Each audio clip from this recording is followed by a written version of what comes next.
We are two Italian founders, but of a very rare breed because we come from Lithuania, where we are creating a startup called Polipo. It's a software development tool, and we will be talking about it at the end. It's about front-end engineering and the future of it. It's not about AI, so we can all breathe again. And yeah, my name is Giovanni, and here we have Massimo. Massimo is the CTO and co-founder of Polipo. I'm the CEO and co-founder. I'm going to leave you the floor. And I prepare a slide with my info and not yours, but you can see Giovanni's here. That's not a problem. I that's present our myself CEO. very well. I don't need slides. I am a living slide of myself, so they could have done a better work on the UI, but you know, unfortunately, they didn't have Polipo. You know. Yeah. Anyway, I'm gonna take a seat here, I guess, Massimo. Okay. Or okay. maybe I can. I will sit in the. I will pretend I'm just a random participant. I will leave you there. Okay. Thanks, Giovanni, for the introduction. So before even starting, I'm gonna show like something I found on Reddit a few days ago that I found so funny. So I just want to share it with you. Somebody's asking if Sam Altman is so confident about AGI this year. Why are they hiring front-end devs? Actually, if you go to the link, it mentions that they are paying those devs $350K a year, and the most voted reply was because even ASI, artificial super intelligent, finds CSS annoying, and then there was that GIF with CSS. So yeah, I wanted to share with you. Okay, so what about this talk? I want to start a discussion about CSS, more on the philosophical side. Actually, like while preparing this talk, I realized that this part was not the most exciting. I need it anyway, so I'm going to talk a little bit about CSS in a general sense, and then in the second part, I will show the product we are working on, which is also the reason why we got interested in this. Okay, so let's see. There are so many ways to write CSS. This is just a few logos. There are probably, I don't know, maybe 5 or 10 slides like this that you could put together with all of the logos of technology that you can use to, at the end of the day, produce CSS. And this is a framework I came up with in my mind to see what are the benefits of one tool with respect to the other. I'm considering these 3 benefits. So one of them is expressivity, and by that I mean how easy it is to use the power of CSS. CSS is a very powerful technology. There are so many things you can do, variables, expressions, so many different properties. So expressivity is how easy it is to use this power. Abstraction is about how can I build something like a component that has some CSS and then reuse it. And editability is about how easy it is if I just need to make a change to my design, let's say a color or move something around in your page, how easy it is. Do I have to do some extra steps and go through like a long process just to change something? So very quickly, I'm gonna try and place those technologies, those logos in this diagram. So first one is if you just write your CSS manually. CSS is a language, you can just write it as is. And in this case, we have the maximum expressivity, but it's kind of difficult for abstraction editability. Abstraction, why? Because if you're building a component and you have a separate style sheet and then you want to reuse the component, well, it's not clear if you want to change something, the style of the component, it can be complicated. Then we have frameworks like Bootstrap or Material UI. They are all about abstractions. You have fully made component that you can reuse, but when you want to use something specific on CSS, like maybe animations, maybe some advanced feature, they kind of go one against the other. Then you have CSS in JS. I think it's about in the middle. And Tailwind, this is like probably the most used technology for CSS nowadays. And I think one of the reasons is that it's pretty balanced in this triangle. So you can use like advanced feature of CSS. It's easy to use it inside your components. It's not too complicated. If you want to make a change, you just go to that part. Yeah, so these are all of them together, and this is the tool we are building in our company. It's called Polipo, and well, it's not a solution that like solves all the problem. It's just one that focuses much more on one aspect of this triangle, not the other two. So it's going to be less about using CSS in a very expressive way to build complex stuff, less about abstraction, so like components, and more like making it as easy as possible to make changes to a page.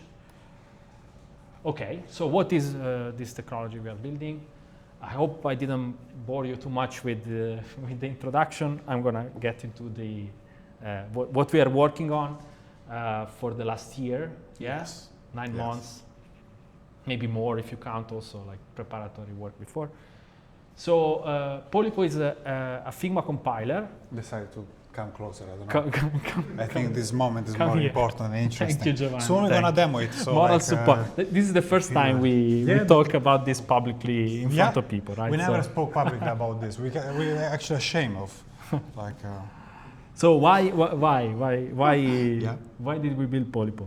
Because like I myself personally, I realized that while doing front-end work, I would spend too much time with this stuff, and this is like the CSS properties that are more boring, I would say. So, well, there are some interesting ways you could use some of them, but most of the time I would spend part-time I work for a consumer intelligence company that also works for Polipo, so I'm going to ask, do you relate with what he said? Who can relate in this room? Like, do you think that this is a lot of your work as front-end engineers? Do you consider this to be more boring, repetitive part of your work? Yes, no? Some, okay. I see some hands. Okay. Carry on. I just. Giovanni is not a developer. No, you probably have figured that out I'm already. completely not. Yeah, unfortunately. Yeah, I have many talents, but not this one. Okay, carry on. The suit gave it away. Well, you cannot have it all. Go ahead. Yeah. Okay, so yeah, what we built is a compiler for CSS. So going back to the title of this talk, what is CSS? Is it like a language that you write, or is it something that's generated? Well, it depends, and it depends on the tool that you use. We at Polipo, we are exploring the extreme approach where we built a compiler that generates CSS from Figma designs. Now, I think like most front-end developers have to deal with Figma designs. Is one of the technology that's most used by designers.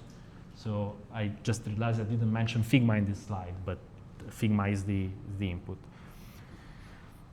So you probably are wondering, what's the difference between tools that take Figma and generate code for me?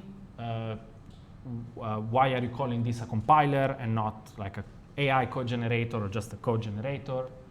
So these are the main differences. The code that we generate, the CSS that we generate, is not meant to be edited. So it's not like source code that you can work on. And the idea is that, of course, if you just generate CSS, it's not a full product. You have to add more stuff. So the logic, which could be in the form of like React components, state, and so on, is added separately, and it's not mixed with the layout and the CSS. And also you can add additional CSS, but again, this is separate from what is generated, and the additional CSS could be done with Tailwind or any other technology. Our compiler is dumb And by dumb, I mean it doesn't try to figure out the intention of the designer in Figma. So there's no AI, and there's also no like magic that tries to figure out that here the designer actually meant this to be a drop down or something. All of this stuff is left to the front-end developers. But on the other side of the coin is that we try to make something that's always correct. So every time you have a design that follows certain rules, you will get some code that does exactly what you expect from it. And finally, the compiler runs on your computer and also is real time.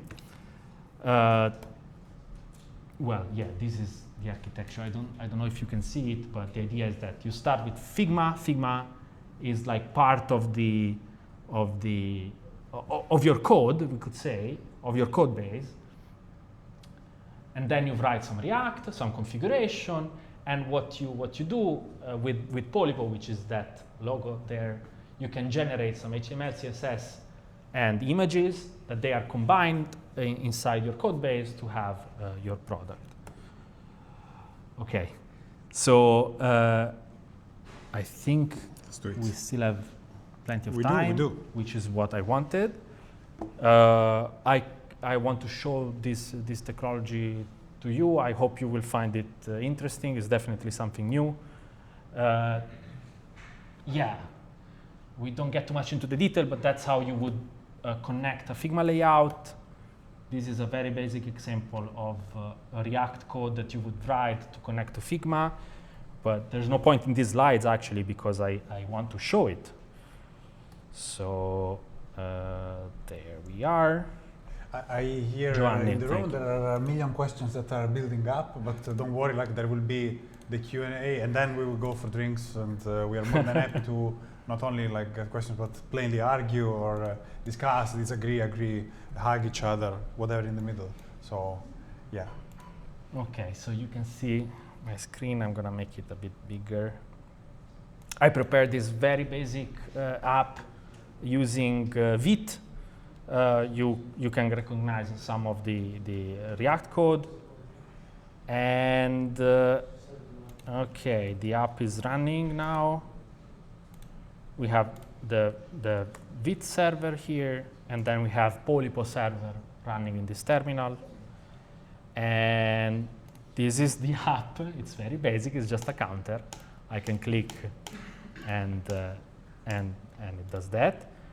But the design is connected with Figma. So, for example, let's say I want to make this button, I don't know, another color. I just go there. Wait. I cannot use Figma, sorry. Fill, there you go. Yeah. Okay, now it's working. So I can change the color of the button, and as you see, it's real time. Or maybe I just want to drag it around.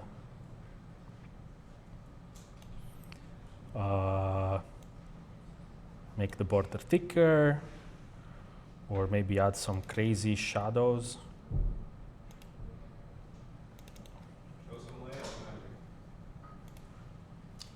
It's coming, it's coming.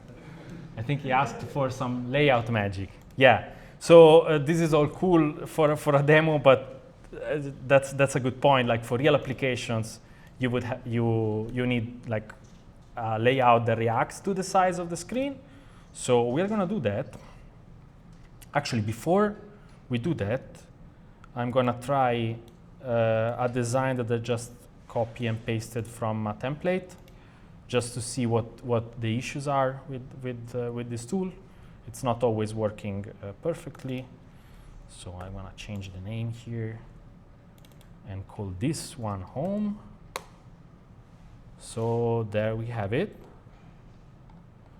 So it's not perfectly identical because, for example, the fonts are different.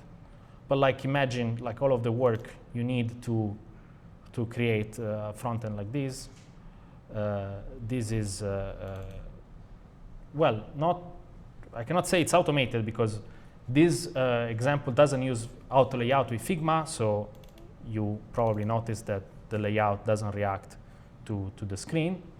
But the point is, as I said, we are making a compiler which is dumb, so it's not trying to figure out what it should do with the screen resize. It's just doing the same thing as Figma. So here, if I resize this, as you see, in Figma, it doesn't react. So the generated CSS does the same thing. OK, let's make something more interesting again. I'm going to make another frame. Set up auto layout, call it home again. Then adding some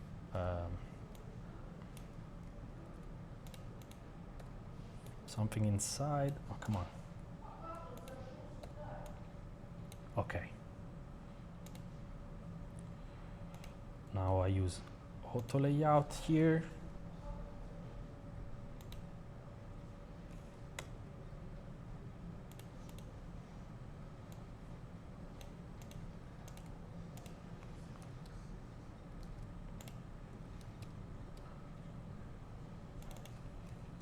Almost there. There we have it. Maybe I'm going to scale it back a little bit. OK, so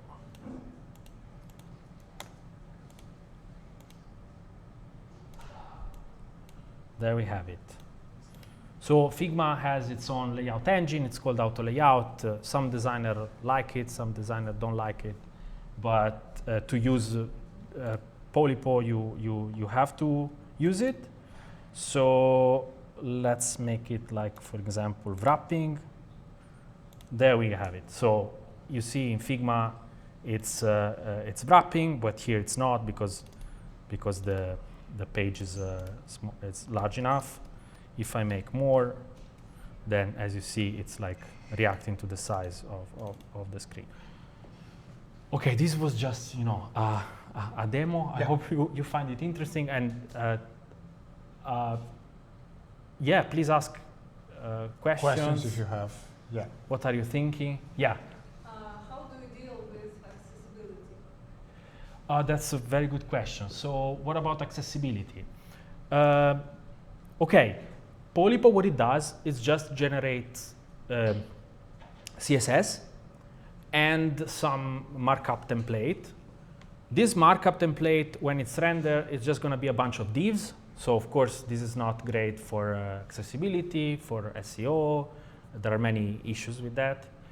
But the point is that you can always go to the code and customize anything. So let's say I want this one. I'm going to make it red. Wait, fill red. There it is. If I want this to be a button in HTML, I just have to give it a name wait. Whoa. Something happened. Yeah. Yeah. Oh. Yeah, it went back. Good. So let's say I want to make it a button. I just give it a name, button. Then I can refer to it from the code. It's already there. And now, if I inspect this this element. Oh. Okay. Oh. No problem. I think it's my. Okay. It's okay. It's okay. Life happens. All good.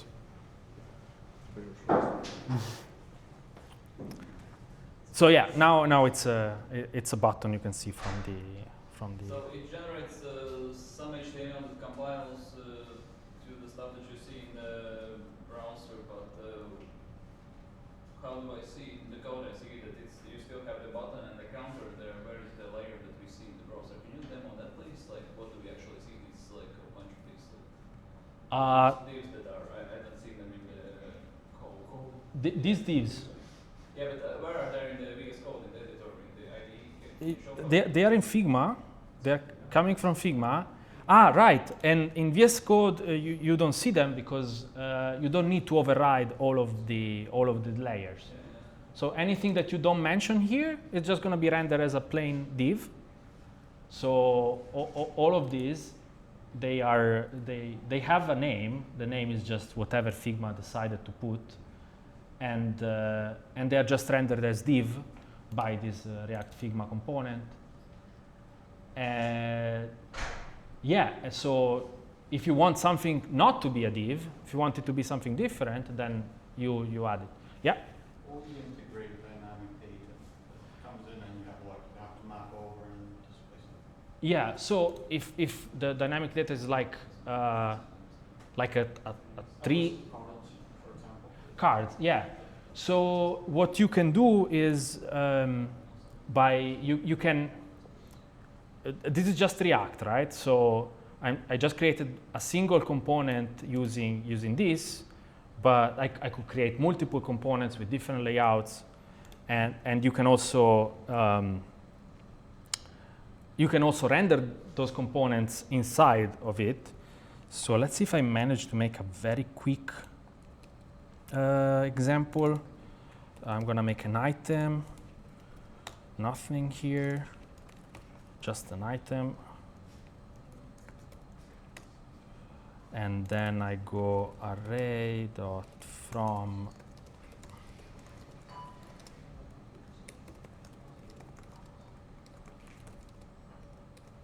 okay. So now I'm just rendering a list items.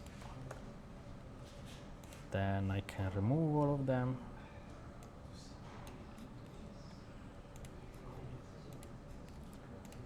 Remove the auto layout, leave the button here in the middle, and then I'm gonna add another container which is items, and it's gonna be auto layout with a stroke and an example item with a stroke.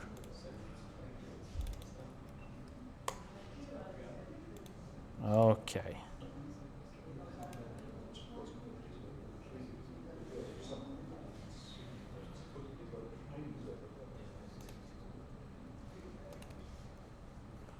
Okay, I need to create the layout for that very quickly.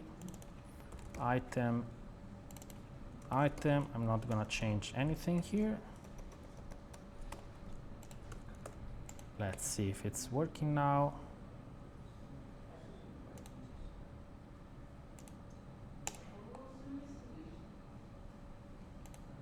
Yeah, well, they are probably, they are empty divs because I haven't designed them. I'm gonna design.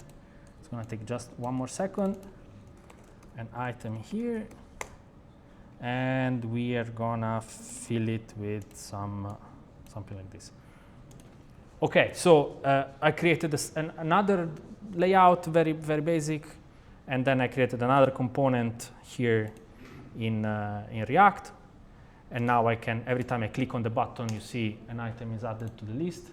Now, of course, this is very basic, but you can imagine that you could connect, strings and numbers and dynamic list, and yeah, that's it. Yeah. First of my questions: how do you define multiple interactive states of the same component?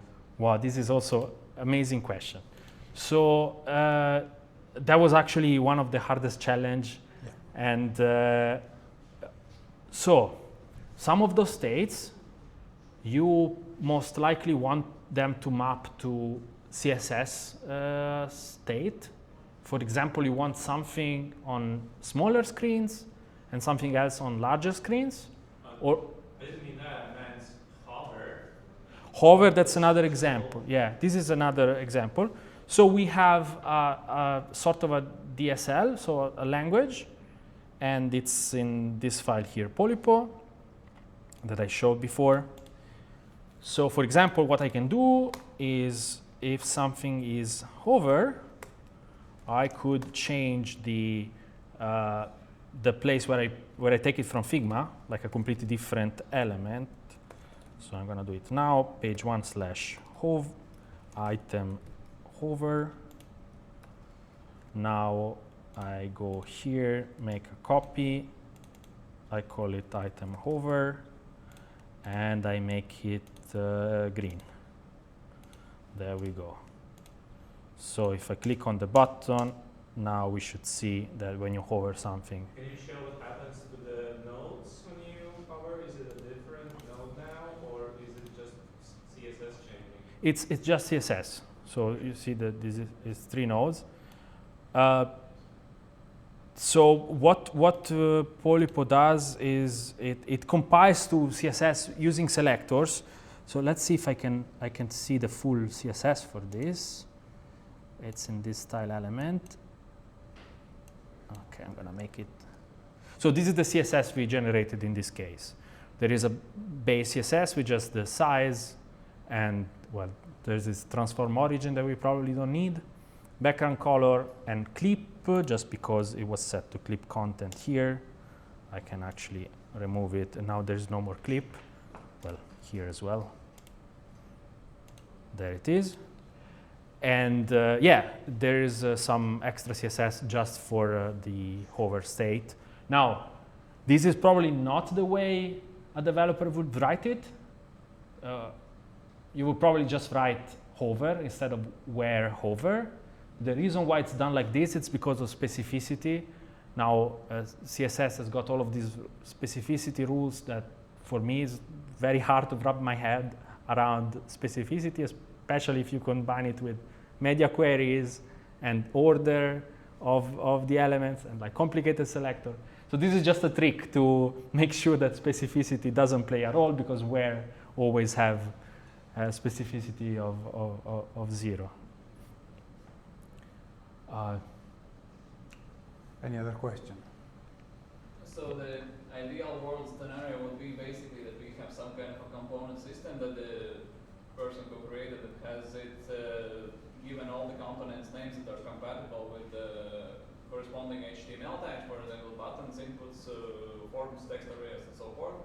All the like forms and everything, and that would be like a kind of a bit of an overhead for the designer, but in the result you don't ideally you wouldn't have to customize anything on the HTML side. It would generate like the correct HTML tags, like with this correct semantics and everything, yeah? Yeah, that's right. Actually, we are working on a component system based on ShadCN. Maybe, I don't know, maybe you had experience with it. And it's complicated, you know, working with Polipo and creating a design system with components. This doesn't make it particularly easier, but that's because all the time creating like a component system from scratch is complicated if you have to think about accessibility and, you know, even like interacting with it with your keyboards and all of the cases. So we are doing this work internally to... Actually, yeah, if I can expand a bit more on that, like we are extracting from this technology 2 use cases on which we are developing a little bit more advanced solutions. One is we are developing a Shopify e-commerce based on Hydrogen, which is the proprietary framework of Shopify for custom e-commerce, for headless e-commerces. And it's basically React, so it's React compatible, we can say. And the other is, as Massimo told, like a design system that enables you to use this technology, but build it having building blocks that are compatible with it. Yeah. So, yeah, I can actually show it later if we have extra time, design system. Yeah. But now maybe there's other questions. Maybe there are other questions. Yeah. Why don't you have a demo where you show multiple layers of interaction of components, inside components, with some real layouts, with some real designs that have interactive states, that have layouts that adjust?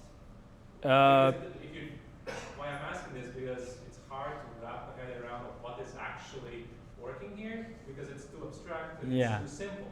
I immediately have questions whether you can scale or not, whether the approach even scales. That's a totally valid question, and like this technology is really new. Yeah, we are working on stuff. We will be very transparent. I can show it. Like, this is the priority. Like we want to show as much as possible like the capabilities of this technology, and we are working on creating really like we can say a software house, building up examples showing the possibilities of this technology. there are and many things different we still have to figure out as a Sure. as a business. For the moment, I just want to share with you like the excitement that I have because like I built this for me because I found myself, doing the same task over and over again, mixed with other tasks that were actually interesting, and I wanted to like automate away the boring part. Like you get a layout, and you have to go there, count the pixels, and copy and paste the colors and this kind of stuff. So in terms of like more complicated, I can show you our website. I know it's like it's our website, so I mean it's nothing too special, but like I designed this myself, so it probably doesn't look great, but it's got a little bit of layout. There is like some responsiveness. As you see, it switches from like left to right, right to left, and there is like some. There is a blog connected with Sanity.io. Oh yeah, so like, yeah. Is there a Figma for it? Yes, indeed. I can show you. I was not prepared for this. I didn't pay you for this question, right? You just. I'm very happy to. You look like the marketing stunt. Like, is there a Figma for? Yes, indeed. Sure, it is. There it is. The Figma is not that polished because it's not meant for a presentation, but totally, yeah. This is the design, and there is almost nothing. I can show you the code actually. So yeah, this design has got two different layouts. So it's a component with two variants, and I'm using variants and components because it's convenient to make changes on two separate variants. So if I let's say if I want to change the color of this button, I can press Q, and now I get multi-editing. And if I change something here, it changes to the other one. Now, of course, this is not connected to the live website. To publish something live, you just export it.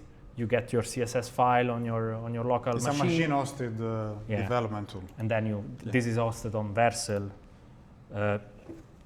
Checking the time. We can go on for a little while. You're gonna tell me, okay. Tom's is gonna chop our heads when we go off. I'm joking. Yeah, the code maybe.